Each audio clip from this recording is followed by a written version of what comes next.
क्योंकि कोई भी खोले तो कम से कम अच्छे से। सबको नमस्कार फिर से। चलिए, आज का टॉपिक है हमारा प्रॉपर्टी। जब हम प्रॉपर्टी का टॉपिक लेते हैं तो हमारे सामने बहुत सारे क्वेश्चंस आते हैं। देखिए, अगर पहला क्वेश्चन देखें, क्या मेरी प्रॉपर्टी बन सकती है, सबसे पहला क्वेश्चन यही होता है। फिर प्रॉपर्टीज में डिविजन्स होते हैं अलग अलग तरह के। रेजिडेंशियल, कमर्शियल, ऑफिशियल और एग्रीकल्चरल, या लैंड या factories, multiple variety of properties हो गई हैं। पहले जमाने में ऐसा नहीं होता था, आज के टाइम पे ऐसा होने लग गया है।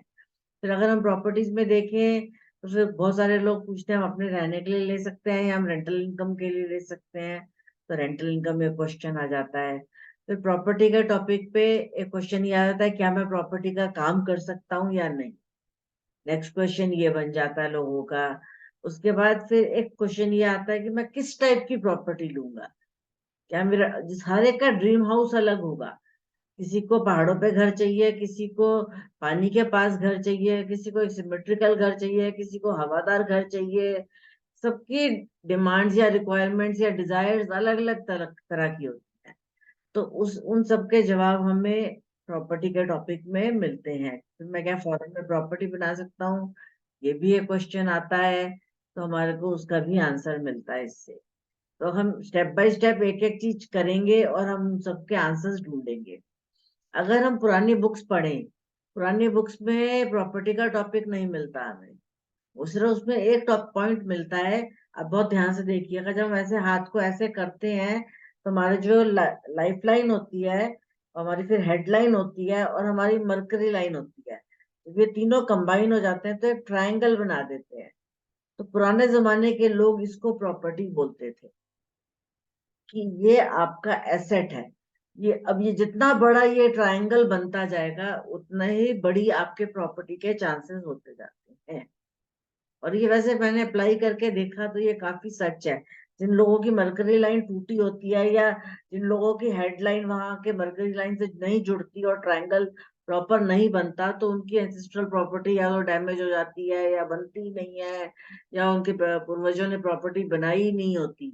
और जिनके ट्रायंगल्स बहुत अच्छे बने होते हैं उनको कहीं ना कहीं उसमें एंसेस्ट्रल प्रॉपर्टीज बहुत अच्छी मिलती। ये चीज हुई है, मैं ये देखी है मैंने। तो फिर मैंने सोचा कि अगर ये मान लीजिए हम इस टॉप पॉइंट को देखते हैं तो इसकी तो कोई एज कैलकुलेशन भी नहीं है हमारे पास। फिर हमारे पास कोई वे आउट नहीं है ढूंढने का कि हम इसको कैसे ढूंढे। तो फिर मैंने थोड़ा सा स्टडी किया, पॉइंट्स को जोड़ा और देखा, तो मैंने देखा कि स्क्वायर हमेशा हमें प्रोटेक्शन देता है। और हर आदमी कहता है कि मैं अपने घर के नीचे सुरक्षित हूँ। मैं किसी कहीं भी चला जाऊं, ऑल ओवर द वर्ल्ड कहीं भी आप घूमने चले जाइए, किसी के घर भी आप 10 दिन रह आइए, 15 दिन रह आइए, 2 महीने रह आइए, अपने घर आने के बाद जो आपको एक सुकून मिलता है, एक शांति मिलती है, वो कहीं नहीं मिलती। इसलिए स्क्वेयर्स का रोल प्रॉपर्टी के साथ काफी स्ट्रॉन्ग निकल कर आया।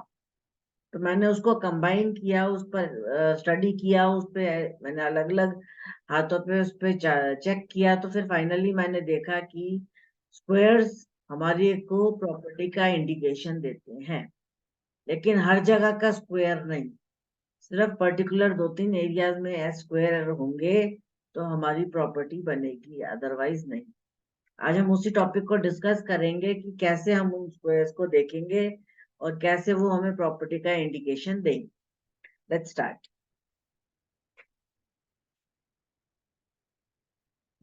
स्क्रीन की तरफ लैपटॉप को कर दूं।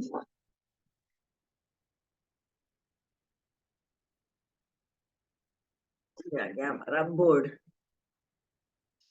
मैंने आप लोगों से जब स्टार्ट करा था अभी,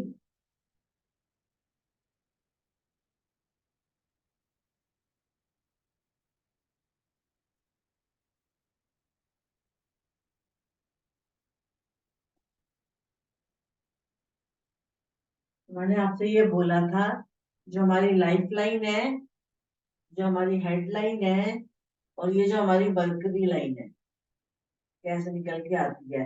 हो सकता है ये यहीं पे खत्म हो जाए, हो सकता है मेरी हेडलाइन यहाँ ना जा रही हो। स्क्वायर प्रॉपर नहीं, रेक्टेंगल प्रॉपर नहीं बना ना, ऐसे लोगों को प्रॉपर्टी लेने में प्रॉब्लम आएगी। या किसी की मरकरी लाइन मान लीजिए टूटी हुई है, या और हेडलाइन ऐसे आ रही है, ये भी प्रॉपर शेप नहीं है, तो इसलिए इन लोगों इस पर्सन की एंसेस्ट्रल प्रॉपर्टी अगर होगी तो खत्म हो जाएगी या बनेगी नहीं, कोई भी कंडीशन हो सकती है। लेकिन अगर ये लाइन बिल्कुल प्रॉपर जा रही है और ये लाइन बिल्कुल प्रॉपर यहाँ से आके ट्रायंगल बना रही है, तो कहीं ना कहीं हमारे पूर्वजों की प्रॉपर्टी मिलेगी। ये तो हो गया उस जमाने की बात। और दूसरी बात क्या होता था, पहले जमाने में लोग ये बोलते थे कि रिटायर होंगे तब बड़ा घर ले लेंगे, या किसी के पूर्वजों ने अपने पिताओं के घर में रह रहे होते थे, सिंगल प्रॉपर्टी होती थी। या फिर ये होता था कि एक बड़ी प्रॉपर्टी बना के लेते थे उस टाइम पर जब वो रिटायरमेंट एज में आते, कि अब हम काम नहीं करेंगे, अब हम जितना हमने पैसा जोड़ा है अपने खाने के लिए और अपने मकान के लिए। लेकिन आज की डेट में तो ये बहुत ऐसा नहीं है। आज की डेट में तो यंगस्टर्स बच्चे हैं आजकल के 24-25 साल के, और जरा सा पैसे कमाने लग जाते हैं और इंस्टॉलमेंट्स पे मकान लेने शुरू कर देते हैं, क्योंकि डाउन पेमेंट करी, थोड़ी सी पैकेजेस अच्छे हैं, कमाने लग गए। तो आज ये वाला कॉन्सेप्ट उतना वर्क नहीं करता है तब जब आपको किसी की एंसेस्ट्रल प्रॉपर्टी चेक कर रहे हो आप। अदरवाइज ये कॉन्सेप्ट उतना काम नहीं करता। काम करता है मॉडर्न कॉन्सेप्ट। मॉडर्न कॉन्सेप्ट है स्क्वायर। आपको लाइफलाइन लेनी है, आपको लाइफलाइन के साथ आपको स्ट्रेट लाइन को चेक करना, स्ट्रेट लाइन के साथ आपको सनलाइन भी चेक करनी है और मर्करी लाइन। लेकिन हम स्टेप बाय स्टेप सारी चेक करेंगे प्रॉपर्टी को। मेरा नॉर्मल हाथ है, अब ये है मेरी सैटर्न की फिंगर, और यहाँ पर मेरी स्ट्रेट लाइन बनती है। इस स्ट्रेट लाइन पर बनने वाला कोई भी स्क्वायर अगर एक प्रॉपर शेप में बनेगा तो सीधा, ऐसा नहीं कि मान लीजिए इधर से लाइफ लाइन आ रही है तो ऐसे बन गया, तो ये स्क्वायर नहीं माना जाएगा। या ये नेचुरली यहाँ से टूटा हुआ है ऐसे बन गया टेढ़ा मेढ़ा, तो ये स्क्वायर नहीं माना जाएगा। जब भी ये अपने ओरिजिनलिटी में प्रॉपर एक स्क्वायर बनेगा, चाहे वो इस साइड बने चाहे वो इस साइड बने, जब ये स्क्वायर बनेगा तो ये हमें प्रॉपर्टी देगा। अदरवाइज ये प्रॉपर्टी नहीं देगा, ये सिर्फ सपोर्ट सिस्टम होगा, या हमारे एज को एनहेंस कर देगा, हमारे काम आसान कर देगा, हमें हेल्प कर देगा, लेकिन सिर्फ ये वाले स्क्वायर्स हमें प्रॉपर्टी देंगे। ठीक है। अब इसकी एज कैलकुलेशन हमें फेट लाइन से करनी पड़ेगी। 0 ईयर्स से शुरू करेंगे और जैसे जैसे हम बढ़ेंगे, मान लीजिए ये 35 की एज है, 35 की एज स्टार्टिंग एज है जिसमें समझ लीजिए 90% चांसेस होते हैं कि पर्सन प्रॉपर्टी ले लेता है, और 10% जो रह जाता है वो ये होता है कि जब तक ये टाइम चल रहा है तब तक आप प्रॉपर्टी ले सकते हैं। लेकिन प्रैक्टिकली मैंने देखा है कि जनरली जब ये टाइम स्टार्ट होता है, अगर इस टाइम पे प्रॉपर्टी बना ली उसने तो बन जाएगी, नहीं तो उसकी प्रॉपर्टी रह जाती है। उसका अपॉर्चुनिटी आएगी, मान लीजिए ये बहुत अच्छा घर लेने की, वो कहेगा अरे चलो अच्छे 1 साल बाद देखूंगा, तो 1 साल निकल गया तो खत्म, चांसेस निकल जाते हैं। तो आपको बेसिकली ये चेक करना है कि square should be straight on the flat line. जितना स्ट्रेट फ्लेट लाइन पे स्क्वायर बनेगा, प्रॉपर बनेगा, बंद बनेगा, उतनी चांसेस स्ट्रॉन्ग होंगे। जितना टेढ़ा मेढ़ा बनेगा उतने ही चांसेस है। तो हमें इस तरीके से प्रॉपर्टी को चेक करना है। हमें एज कैलकुलेशन भी उसी पैटर्न पे ही निकालना है, अपने जो हम लोगों ने सीखा है इस तरीके से हम इसकी एज निकाल सकते हैं। अब देखिए, जब आप अपना हाथ देखते हैं तो ये आप हो, योर सेल्फ, है ना, और ये मरकरी हमारा मनी है, बिजनेस है। तो एक तरीके से हाथ को अगर हम सेंटर से डिवाइड कर दें, इधर आपकी पर्सनल जोन आ गया, इधर आपका सोसाइटी जोन आ गया, कि आप दुनिया में कितने पैसे कमाने के लिए बाहर निकले हो, आपको कितना नेम फेम मिल रहा है। तो सब ये कर्म है दोनों के बीच का कॉमन, कि मैं हूँ, ये मेरा ज्ञान है। तो मेरा होम फ्रंट कौन सा हुआ, ये, और मेरा सोसाइटी फ्रंट कौन सा हुआ, ये।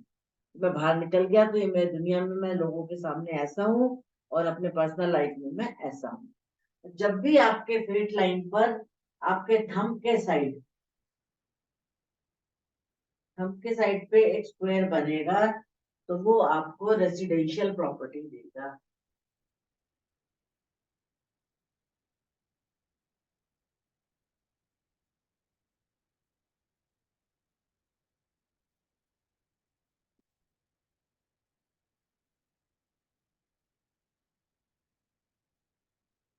क्या हमारे थंब की साइड पे जब भी एक स्क्वायर बनेगा हमारे फेट लाइन पर, ये हमें रेसिडेंशियल प्रॉपर्टी देगा। और जब भी एक स्क्वायर हमारे इस साइड फेसिंग होगा, फेसिंग द मर्करी फिंगर, तो ये हमें कमर्शियल प्रॉपर्टी देगा।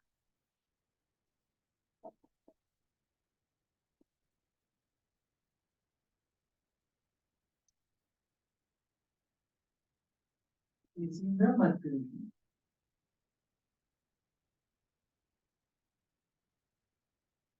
अब देखिए, अब आपको एक डिफरेंस समझना पड़ेगा। मैंने यहाँ पर लिख दिया, मैम ये फेट लाइन पे स्क्वायर बनेगा। ये फेट लाइन पे स्क्वायर की बात हो रही है। अब मैम इसका फेट लाइन पे स्क्वायर बनेगा। पर आपकी आवाज कट रही है, फिर से बोलिए।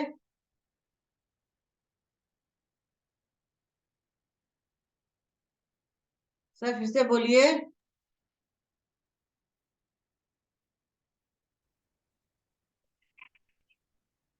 मैम फेट लाइन पे बात हो रही है ना मैम प्रॉपर्टी की। अब इसमें फेट लाइन पे बात हो रही है, ठीक है। अभी फेट लाइन की ही बात हो रही है कि फेट लाइन के इस साइड अगर बनेगा तो ये रेसिडेंशियल प्रॉपर्टी होगी, लेकिन फेट लाइन के इस साइड बनेगा तो हमने यहाँ कमर्शियल प्रॉपर्टी लिख दिया, जो कि गलत है। आपको इस चीज को याद रखना, यहाँ पर भी रेसिडेंशियल प्रॉपर्टी ही होगी।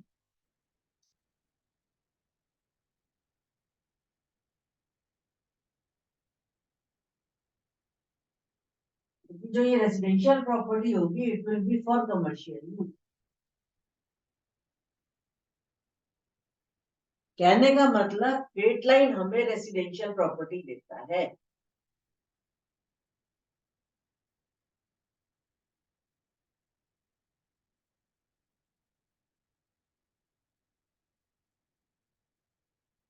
अब उसका मैं यूज कैसे करती हूँ वो डिपेंड करता है। जब ये इस साइड होगा मैं अपने लिए यूज करूंगी। अब मैंने यहाँ पे मान लीजिए दो बॉक्सेस बना दिए हैं, ठीक है। अब मैंने इस एज में प्रॉपर्टी ले ली, अब मैं इस घर में रहने लग गई।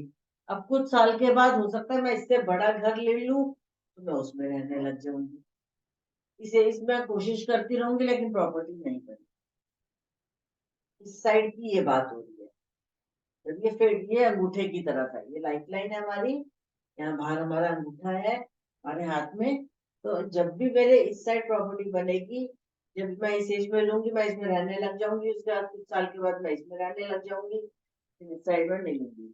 अब इन दोनों के बीच में एक प्रॉपर्टी इधर बन रही है, लेकिन मैं ये प्रॉपर्टी अगर खरीद लूं और ये सोचूं कि मैं यहाँ से यहाँ शिफ्ट हो जाऊं, तो मैं शिफ्ट नहीं हो पाऊंगी। तब मैं इस घर में जा ही नहीं पाऊंगी। ये घर मेरे रेंटल इनकम के लिए बन जाएगा, मैं किसी ऑर्गेनाइजेशन को यूज करने के लिए दे दूंगी, मैं किसी और पर्पस के लिए यूज कर लूंगी, लेकिन इससे मैं मतलब मनी अर्न कर लूंगी, स्टे नहीं करता। होगी ये रेसिडेंशियल प्रॉपर्टी। ये भी घर है, ये भी घर है, ये भी घर है।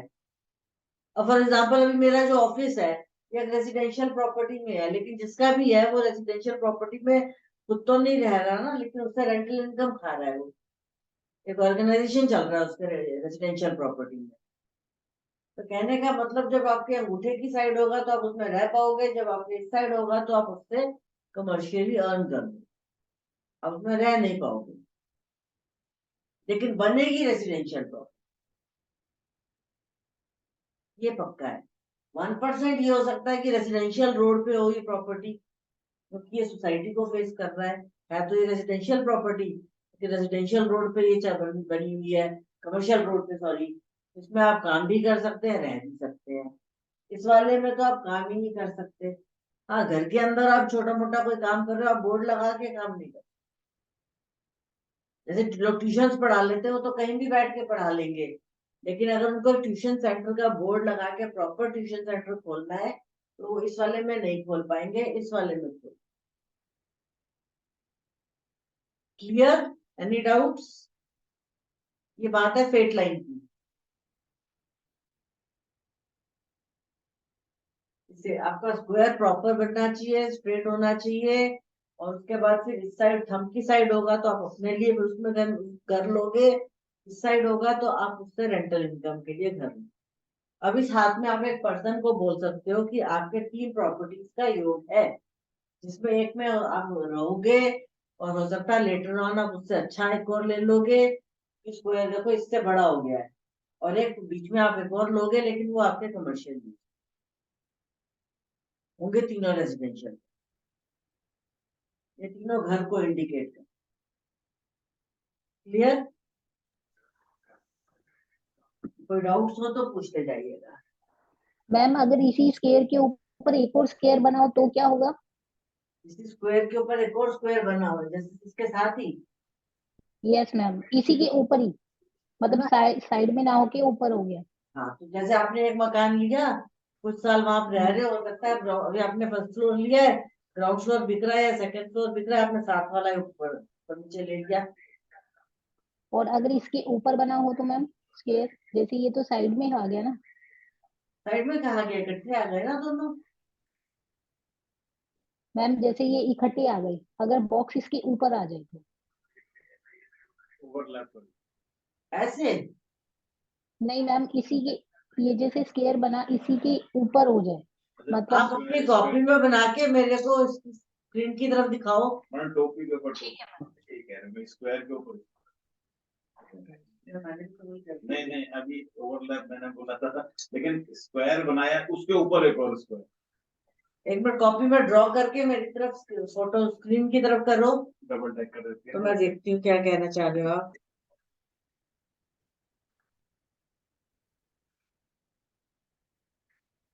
तो मैंने बोला उसे डबल टैक करके। मैम जैसे मैंने शेयर करा अभी।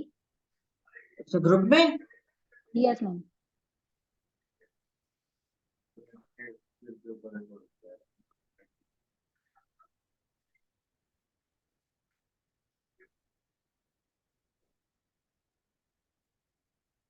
हाँ, तो ये इसके सामने हो गया ना एक तरीके से। Yes ma'am. इसके सामने हो गया। इसका भी वही मतलब है कि साथ वाला घर बिक रहा है। Okay ma'am. इसमें ऊपर नीचे वाला हो सकता है, होगा ये भी, यहाँ पे भी साथ वाला भी हो सकता है। कोई ऐसा घर जिसको जोड़ के आप एक बना सकते हो बड़ा। Okay ma'am. ये समझ लो आप। ओवरलैप होगा वो भी। ठीक है ना, तो उसका मतलब यही है, चाहे वो ऊपर हो नीचे हो साइड पे हो। लेकिन अगर यही वाला घर ऐसा है और इस साइड है, तो फिर हो सकता है ऐसा घर हो जिसको जोड़कर आप एक बना सकते हो, लेकिन आप आधे में ही रह पाओगे, उस वाले में रह नहीं पाओगे।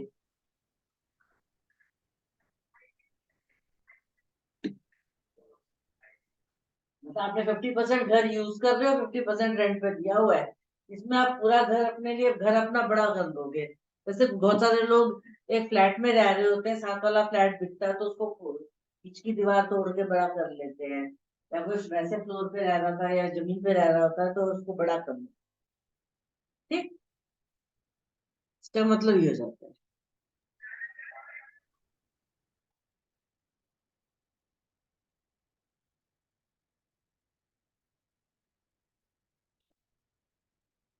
उसके बाद हम देखते हैं सनलाइन।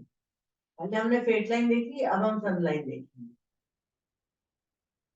सनलाइन का भी वही फॉर्मूला अपनाएंगे कि थंब की साइड है या मरकरी की साइड।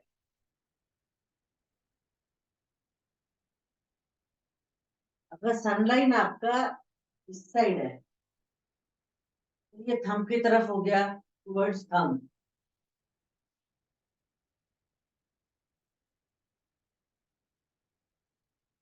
और अगर इस साइड हो गया तो टुवर्ड्स मरकरी।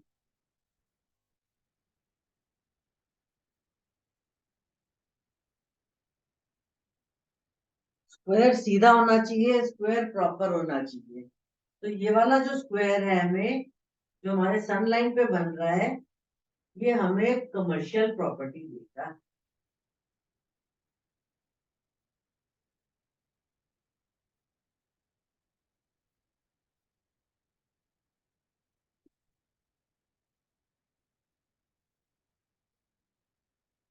ये हमें कमर्शियल प्रॉपर्टी देगा।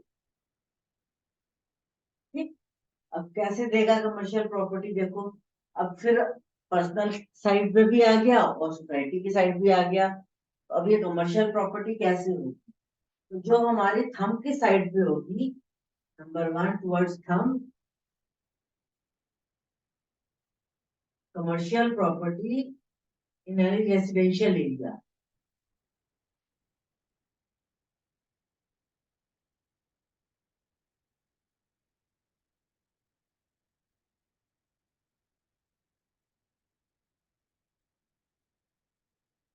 ठीक है, इसमें ये शॉप भी हो सकती है, तो फ्लोर भी हो सकता है।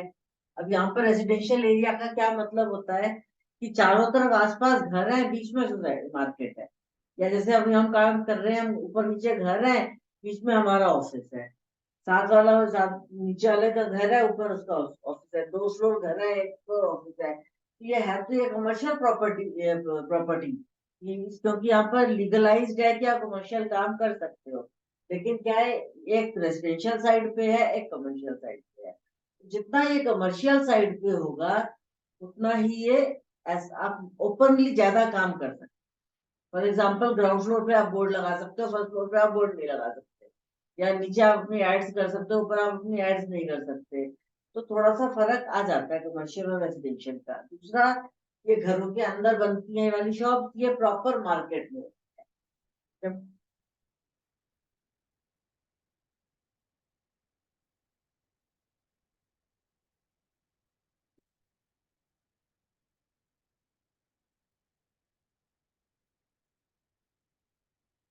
ये कमर्शियल प्रॉपर्टी देगा, लेकिन प्रॉपर रेसिडेंट कमर्शियल एरिया में।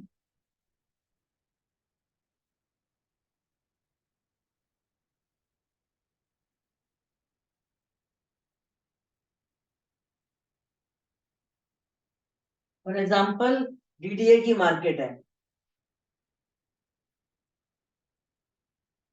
उसमें आपने दुकान ले ली। यहाँ पर घर के लोगों ने घरों में नीचे 3 दुकानें निकाली हैं, और ऊपर घर है, उसमें आपने एक दुकान ले ली। इसमें प्रॉपर आपने डीडीए मार्केट में दुकान ले ली। कोई मॉल है, उस मॉल में आपने एक शॉप ले ली। तो ये प्रॉपर कमर्शियल एरिया है, इसमें घर नहीं देखा जा रहा, पूरा एरिया ही कमर्शियल है। इसमें थोड़ा सा रेसिडेंशियल का टच आएगा, होगा ये कमर्शियल ही, सनलाइन दोनों ही। लेकिन इसमें भी वही होगा कि एक टुवर्ड्स थंब और टुवर्ड्स मर्क्यूरी, बस ये डिफरेंस है। अब इसमें वही चीज, सेम चीजें वही अप्लाई होगी कि पूरा बंद होगा तो आराम से बनेगा। अभी हम इसको करेंगे, अगर ऐसे दो होंगे तो 2 बन जाएंगे, ऊपर नीचे होंगे तो अब ये वाला थंब की तरफ होगा, तो वो वाली कमर्शियल प्रॉपर्टी अपने लिए यूज कर रही होंगी, एक कमर्शियल प्रॉपर्टी मैंने रेंट पे दे रखी होगी। तो ये रेजिडेंशियल की तरफ चली जाएगी, एक कमर्शियल की तरफ चली जाएगी। इस तरीके से मैं दोनों में डिफरेंशिएट कर सकती हूँ। ये कमर्शियल प्रॉपर्टी बेसिकली तो ऑफिस या शॉप के लिए अप्लाई होती है।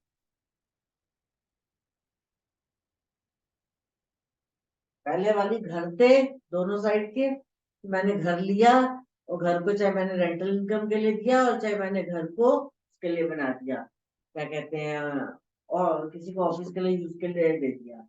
और इसमें मैंने कमर्शियल प्रॉपर्टी ली, चाहे शॉप ली, चाहे फ्लोर लिया। इस साइड है तो मैंने अपनी शॉप बना ली, इस साइड है तो मैंने उसको रेंट पे दी। ये डिफरेंस है। ये सन फिंगर का है। ठीक।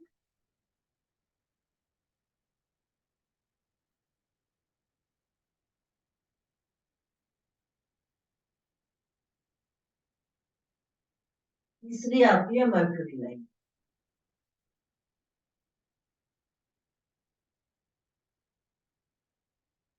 जो हमारी मर्करी लाइन होती है, उस मर्करी लाइन पर भी सेम ऐसे ही, इस साइड भी थंब, इस साइड भी वो बनते हैं स्क्वायर, और इस साइड भी। अब आपको ये चेक करना, देखो इतने साल तक ये आपको सपोर्ट भी कर रहा है, ये डबल गेम खेल रहा है। इधर ये सपोर्ट सिस्टम है आपका, आपकी हेल्थ इंप्रूव कर रहा है, आपको एनर्जी दे रहा है, आपको मरकरी से रिलेटेड मनी दे रहा है, लेकिन दूसरी तरफ ये प्रॉपर्टी भी दे रहा है। तो ये प्रॉपर्टी के पॉइंट्स हैं मरकरी लाइन के। अब अगर ये टुवर्ड्स थंब हुआ,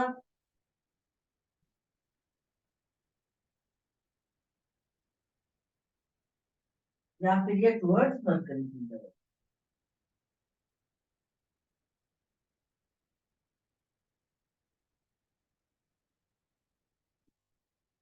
है ना। अब ये हमें देता है इंडस्ट्रियल प्रॉपर्टी।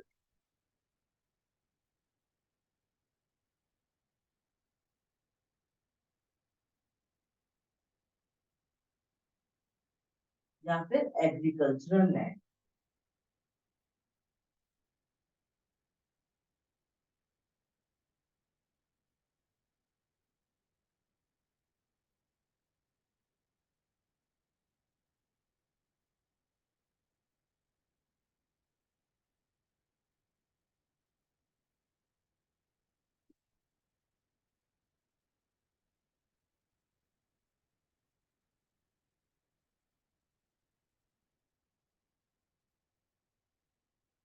अगर ये थंब की तरफ हुआ तो ये वाली इंडस्ट्रियल प्रॉपर्टी या एग्रीकल्चरल लैंड कहाँ पर होगी? In residential area.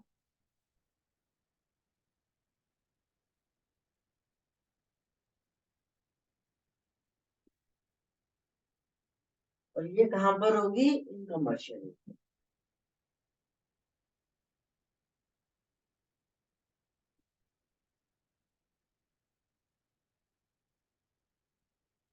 For example Gurgaon है, दिल्ली है, जितनी भी सिटीज होती हैं सब पहले बनती हैं, ओल्ड दिल्ली बन गई तो न्यू दिल्ली बन रही है, तो खेत कट रहे हैं, लैंड्स कट रहे हैं, वहां पर सारे इंडस्ट्रियल प्रॉपर्टीज निकल के आ रही हैं, और उसके साथ ही सोसाइटी के फ्लैट्स भी बने हुए हैं, तो रेजिडेंशियल एरियाज में होते हैं। या फिर आप यही रहते हो और आपने यहीं पे फैक्ट्री खोली हुई है, वो रेजिडेंशियल एरिया में आपकी एक फैक्ट्री चल रही है, तो अगर ये थंब की साइड होगा मरकरी फिंगर के, तो ये आपको रेसिडेंशियल एरिया में एग्रीकल्चरल या इंडस्ट्रियल लैंड दिला देगा। और अगर यही मरकरी फिंगर की तरफ होगा तो आप ऐसी जगह लोगे, फॉर एग्जाम्पल बवाना है, वहां कोई रहता नहीं है, वहां सिर्फ एक कमर्शियल काम होता है सिर्फ, और फैक्ट्रीज ही फैक्ट्रीज है, तो वो प्रॉपर कमर्शियल एरिया में। तीनों में ये डिफरेंस है। पहले वाले में क्या था?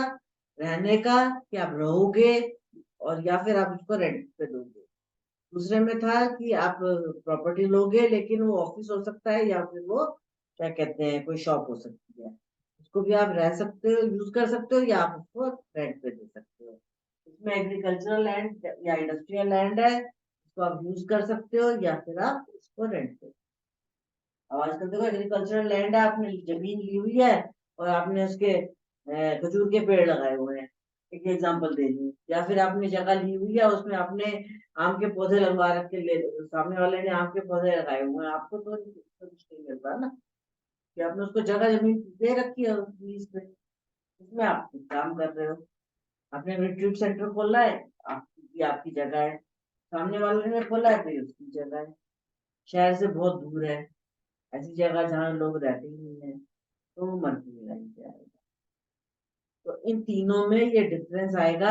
और हर तरह की प्रॉपर्टी हम चेक कर, मैं रहने वाली लूंगी या मैं रहने वाली प्रॉपर्टी को रेंट पे दे दूंगी, मैं जब शॉप या ऑफिस ले सकती हूँ, या खुद काम कर सकती हूँ उसमें, या मैं उसको रेंट पे दे सकती हूँ, मैं एग्रीकल्चर या इंडस्ट्रियल लैंड ले सकती हूँ या नहीं, और ले सकती हूँ तो खुद यूज कर सकते हैं, या मैं वो कम पे रेंट पे। ये तो हो गई तीन चीज, सिंपल सीधी सीधी। ये आपको अगर याद हो जाएंगी तो बहुत इजी हो जाता है लोगों को प्रेडिक्शंस देने में।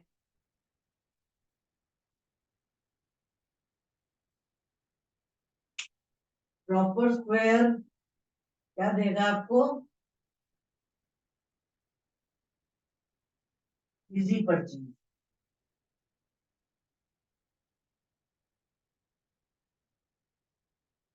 गुड फेट लाइन,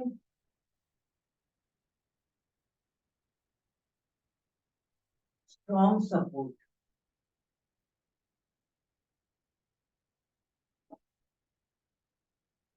क्या डायमंड ऑन फेट लाइन,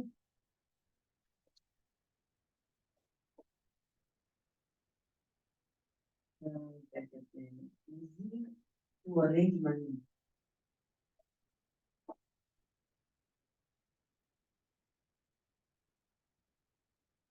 आपका डायमंड बन रहा है तो आपको फुलफिलमेंट ऑफ डिजायर्स होता है, आपकी डिजायर्स फुलफिल होती है ना, ये आपको ऐसे इकट्ठे करने में दिक्कत नहीं होगी, आपका डिजायर पूरी हो जाएगी। ये सिंबल्स हमारे फेट लाइन पे हमें साथ सपोर्ट करते हैं। अब यहाँ पर अगर आपकी फेट लाइन यहाँ पर टच कर रही होगी तो क्या आपको उसके प्रॉपर्टी के लिए लोन लेना पड़ेगा? यस। मैम अगर क्रॉस कर जाएगी तो होगा ना? टच करेगी, क्रॉस कर गई तो अब रीपे नहीं कर पाओगे। अब कई बार क्या होता है कि ऐसे लाइन चल रही होती है और डायमंड आके टच करता है, तो उसको नेगेटिव नहीं लेना है। कई बार क्या होता है ऑन पेपर्स शो करने के लिए आपको लोन लेना पड़ता है, या ठीक है एक पॉजिटिव गुड लोन, जैसे हम बैड लोन गुड लोन की बात करते हैं, that can be a good loan और आपको रीपे करना बहुत इजी होगा, आपको उसमें मुश्किल नहीं होगी। कोई पूछे मैं लोन ले लूं, यस आप लोन ले सकते। That is good loan bad loan.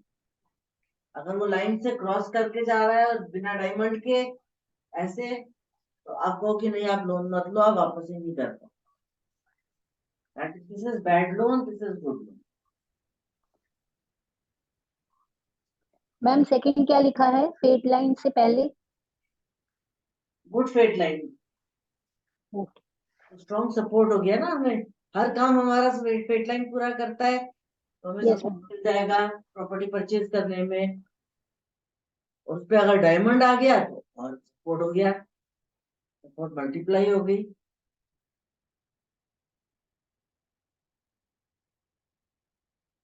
ये डिफरेंस आएगा।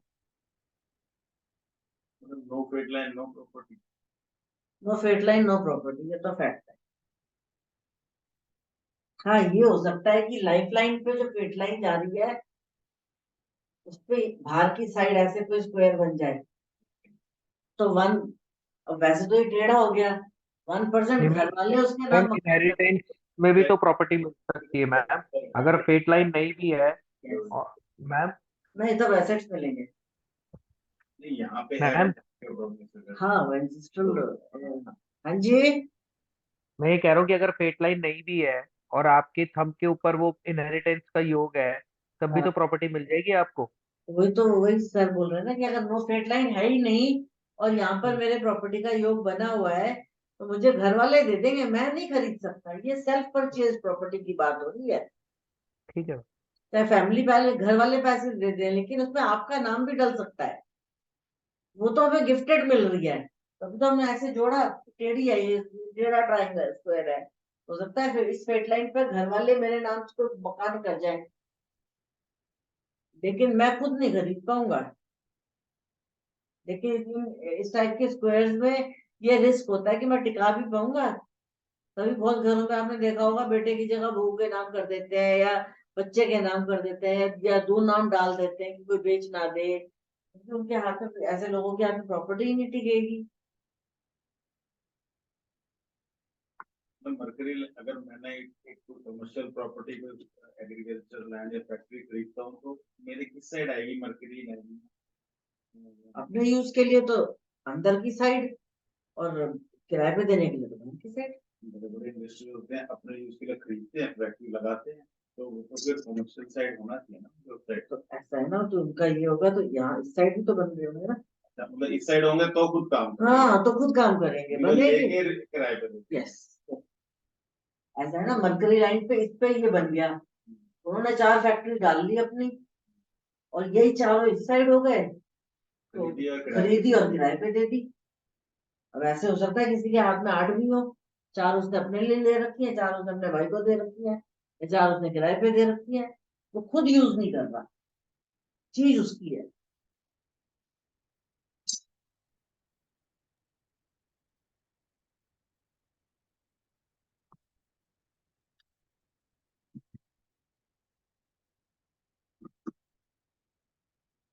बहुत सारे घरों में आपको मिलेगी कि सारी फेट लाइन इसी साइड सारे स्क्वायर बनते हैं, क्योंकि वो बच्चों के लिए ले लेते हैं, बेटे को सेट कर दिया कहीं पे, किसी को बिठा दिया कहीं पे, किसी के नाम ले लिया, या वाइफ और बेटे के नाम प्रॉपर्टी ले ली, अपना नाम ही नहीं डाला, तो इसलिए उनका इस साइड आ रहा है। कल को बच्चों को भी मिलेगी तो बच्चे भी यूज नहीं कर पाएंगे, उन्हें आगे आगे देंगे किसी को यूज करने। नहीं, बच्चों के, अगर बच्चों का हाथ में अगर इस साइड होगी तो बच्चे यूज कर लेंगे, बच्चों के इस साइड होगी तो बच्चे किराए पे दे देंगे, वो बच्चों की किस्मत है ना। उन्होंने उनके हाथ में किस साइड आ रही है। हमारे हाथ में अगर अंदर आ रही है तो हम यूज कर रहे हैं, और बाहर है तो बाहर बाहर है तो हमने किराए पे दे दी। अब कल को हमने ट्रांसफर कर दी बच्चों के नाम, उनके अंदर की साइड होगी तो खुद बैठ जाएंगे, बाहर की साइड होगी तो किराएदार के हाथ में तो होगी नहीं, जब भी तो वो किराए पे ले रहा है। हाँ उसका। और जब अगर डेडलाइन है ही नहीं यार, आपके no no line, no squares on lines,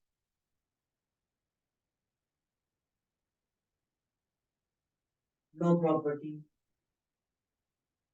किसी भी लाइन पर अगर नहीं आ रहा तो उससे रिलेटेड प्रॉपर्टी नहीं बनेगी ना। तो नेक्स्ट पॉइंट हो गया। ये तो हम पॉजिटिव देख रहे थे, तो हो गया पॉजिटिव इसका। अब हम इसका अगर नेगेटिव देखें तो स्क्वायर्स ही नहीं है तो प्रॉपर्टी बनेगी ही नहीं। और अगर ब्रोकन स्क्वायर्स होंगे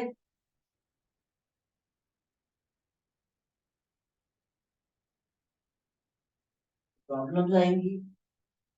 अब प्रॉब्लम्स क्या आ सकती है ये आपको देखना है। देखो, हो सकता है छोटा सा ब्रेक हो सकता है छोटा सा कट हो, तो छोटी प्रॉब्लम है। बिल्कुल टूट गई तो बड़ी प्रॉब्लम है। इट कैन बी, जैसे फॉर एग्जांपल आप बोल सकते हो wrong paper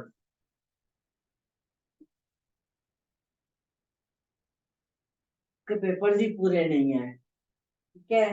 condition of cell, ऐसे हालात बन जाए कि आपको बेचने पड़ जाए। चीटिंग। तो अब ये ऐसी चीजें कंडीशन हो सकती हैं। तो जब आपके स्क्वायर्स ब्रोकन होते हैं तो यहाँ पर ये प्रॉब्लम्स दे रहे हैं हमें हमारी लाइफ में। ये तो हो गया इसका नेगेटिव पार्ट। ये पॉजिटिव हो गया, ये नेगेटिव हो गया कि हमारी लाइन ही नहीं है। पहले बात स्क्वायर्स ही नहीं है, नो लाइंस तो नो प्रॉपर्टी, वैसे भी लाइन ही नहीं है तो वो भी नहीं होगा, तब भी नो प्रॉपर्टी हो जाएगा। तीनों कंडीशंस में प्रॉपर्टी हमें फेवरेबल नहीं है। अब देखिए, स्ट्रॉन्ग सैटर्न। स्ट्रॉन्ग सैटर्न का मतलब होता है स्ट्रॉन्ग प्रॉपर्टी रॉ मटेरियल।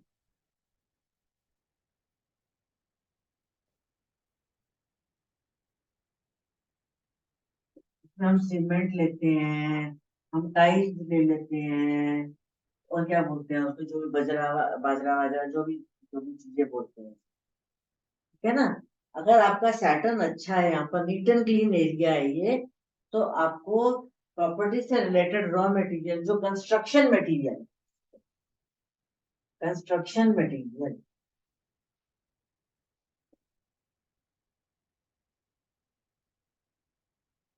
आपको फेवर करता है। फिर strong Mars plus strong Mars line,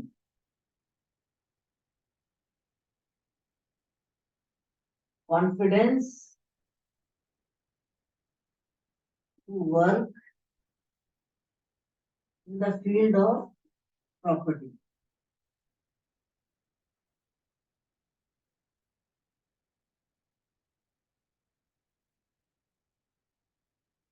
और ब्रोकन स्क्वायर्स के साथ ही इनके साथ जुड़ गए अगर, एक्सेलेंट इन सेल परचेज।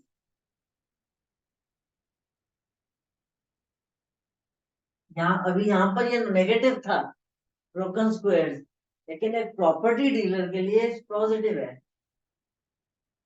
तो स्क्वायर्स और स्ट्रॉन्ग सैटर्न हो जाए, मार्स और मार्स है। यस, एक्सेलेंट इन सेल परचेज।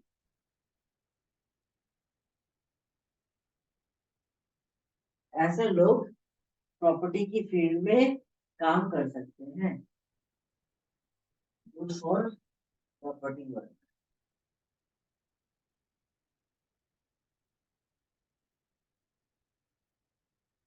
ये प्रॉपर्टी के काम के लिए अच्छे हैं। अब ये तीनों में अलग अलग कंडीशंस आ गई हैं। एक कंडीशन में हमें ये प्रॉपर्टी के लिए हमें सारी अच्छी चीजें चाहिए। अगर हम नहीं, सारी चीजें नेगेटिव हो गई तो हम बना नहीं पाएंगे।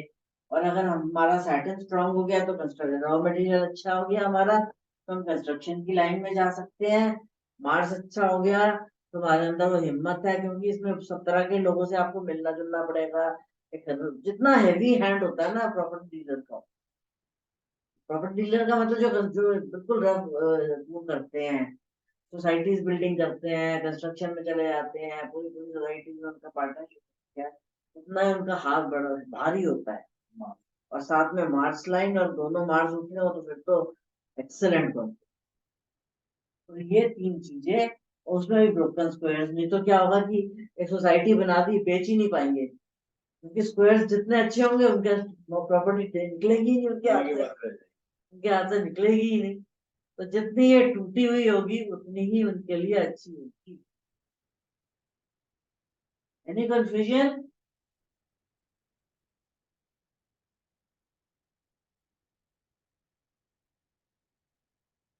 बेसिकली ये सारी चीजें अगर हम यूज कर लें तो हम एक पर्सन की प्रॉपर्टी बहुत अच्छे से चेक कर सकते हैं। मैम मार्क्स दोनों कंसिडर करेंगे या अपर वाला करेंगे? मार्क्स दोनों करने चाहिए, क्योंकि आपकी सोच भी है, आपका एक्शन भी है, और लाइन इसलिए करनी है क्योंकि आपकी एनर्जी है। ठीक है ना?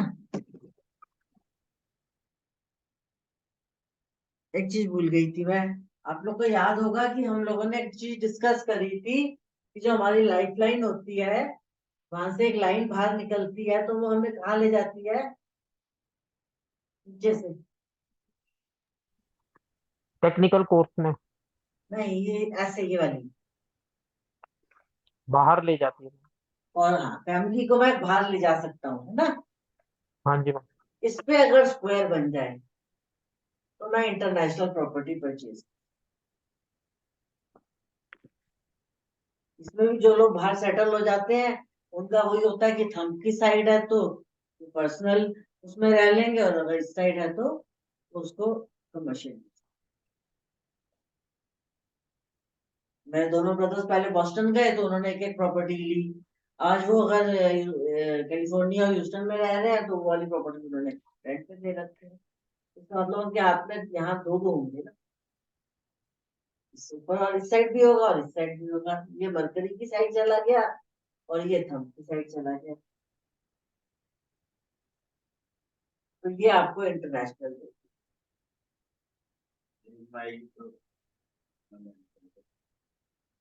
तो फिर यहाँ से इन लॉज के साथ से आ जाएगा।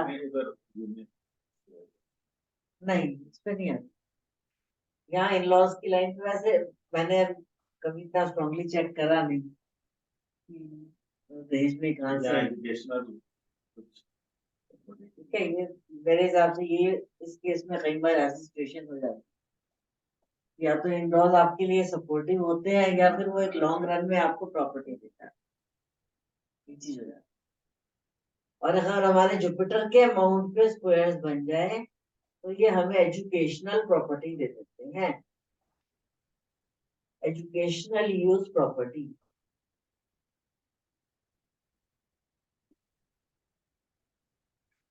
किसी को अगर स्कूल खोलना है तो अपनी प्रॉपर्टी पे तो पहले ये स्क्वायर चेक कर ले। इंस्टीट्यूट खोलना है अपनी प्रॉपर्टी पे तो ये वाला स्क्वायर चेक कर, तो ये एजुकेशनल प्रॉपर्टी दे देगा। प्रॉपर्टीज इतनी तरीके से देखी जा सकती, personal, professional, residential, commercial, industrial, agricultural, educational, international, सारी आ गई। सेल वो तो ब्रोकन हो गई तो सेल।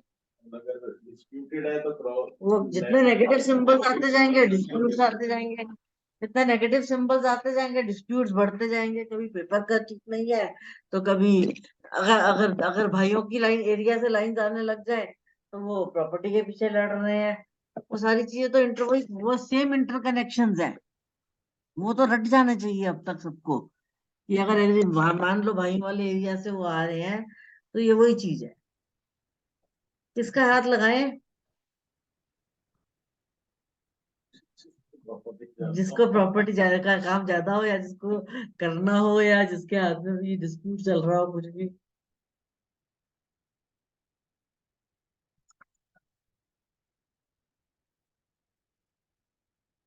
कोई है प्रॉपर्टी वाला?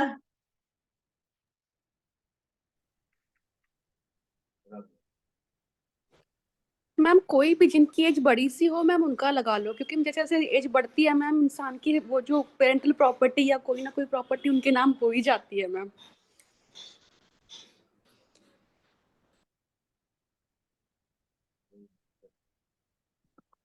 अब हर बार तो जरूरी नहीं है कि पेरेंटल ही हो।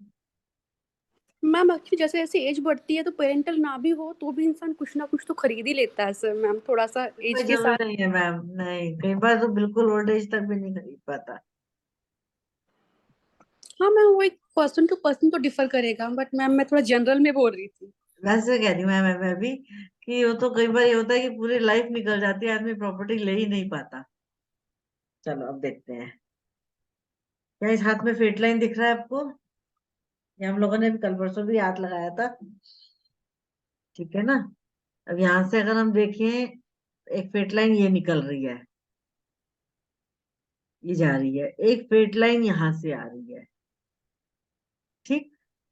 क्या इस फेट लाइन पर आपको कोई स्क्वायर्स दिख रहे हैं?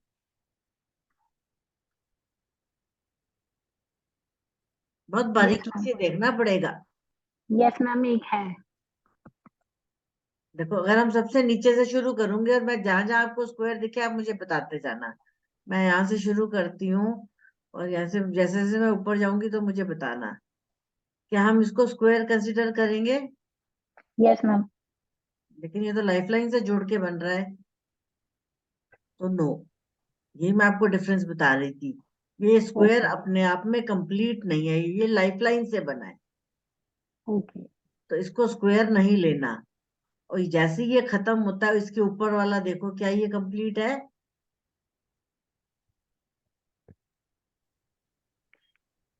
हाँ जी मैम, कंप्लीट है। और इसके साथ वाला, वो वो फिर लाइफ लाइन से ज्वाइन हो जाएगा मैम। वो लाइफ लाइन से भी ज्वाइन हो गया और उस पे एक लाइन भी आ गई, देखो, ठीक है ना? अब ये वाली, ये भी हो सकता है क्योंकि ये सीधा है और इस फेट लाइन पे बन रहा है, हो सकता है कोई पेरेंटल प्रॉपर्टी हो। अब अगर हम फेट लाइन की ये वाली एज निकालें तो ये एज कितनी होगी यहाँ पर आकर? 28 से थोड़ी सी ऊपर है, तो 31 32 की एज। इस पर्सन ने हो सकता है 31 की एज में कोई प्रॉपर्टी परचेज करी है। मैम इसके इस तरफ भी स्क्वायर है, इधर भी स्क्वायर है, इधर भी स्क्वायर है। अब इधर ये कंप्लीट है क्या? ये वाले सीधे बन रहे हैं क्या? हाँ सीधे नहीं है बट।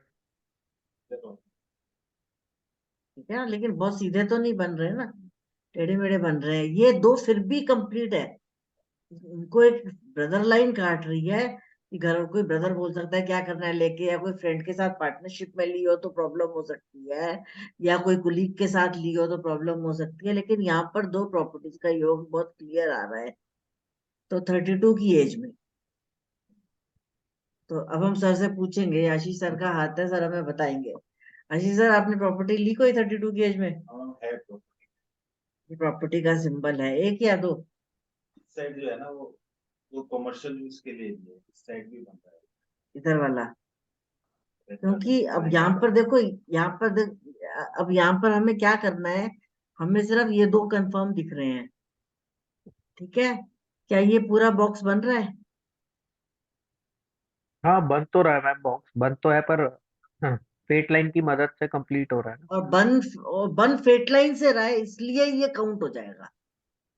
अगर ये वैसे बन रहा होता टेढ़ा तो हम इसको काउंट नहीं करते। मैं इसको काउंट नहीं कर रही थी, लेकिन सर कह रहे हैं कि मैंने एक कमर्शियल भी ली है रेंटल पर्पस के लिए।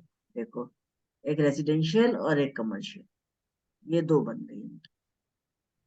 क्या ऊपर चलेंगे तो क्या ये छोटी छोटी प्रॉपर्टीज के बॉक्सेस बन रहे हैं? तो ऐसे अपॉर्चुनिटीज आई होंगी इनके पास कि छोटी छोटी कोई चीजें ले लो। ली बेची सर कह रहे हैं मैंने ली और बेची, उस टाइम। कुछ टाइम रखी कुछ टाइम बेची। अब सर की देखो मार्स लाइन है, तो सर क्या ये वाला काम भी कर सकते हैं? क्योंकि ये मार्स भी उठा हुआ ये है। सक्सेस नहीं मिलेगी ना, स्पॉट भी है, करेंगे पर इनको मजा नहीं आएगा। मतलब फुल टाइम नहीं करेंगे और हम्म, बहुत ज्यादा सक्सेस नहीं होगी, लेकिन क्योंकि स्पॉट इतना बड़ा नहीं है कि इतने बड़े अमाउंट को खराब इतना कर दे, या इस लाइन पे तो नहीं एक्चुअली आ रहा है लाइन। एक्शन एक्शन एरिया में ना इनका मतलब इन एक्शन नहीं कर पाते होंगे, मतलब कि उतना मूड हुआ तवज्जो तो नहीं दे पाते होंगे। इसमें ये हो जाएगा, मूड हुआ तो कर लिया, नहीं हुआ तो नहीं किया, या हेल्थ अलाउ करेगी तो हाँ कर हाँ। लिया, हेल्थ ने अलाउ नहीं किया तो नहीं किया। लेकिन अभी हमने 1, 2 और 3 कंफर्म देख ली।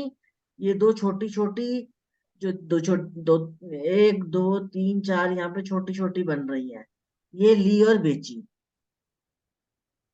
ठीक है, अब हम और ऊपर चले तो क्या ये बॉक्स बन रहा है एक पूरा?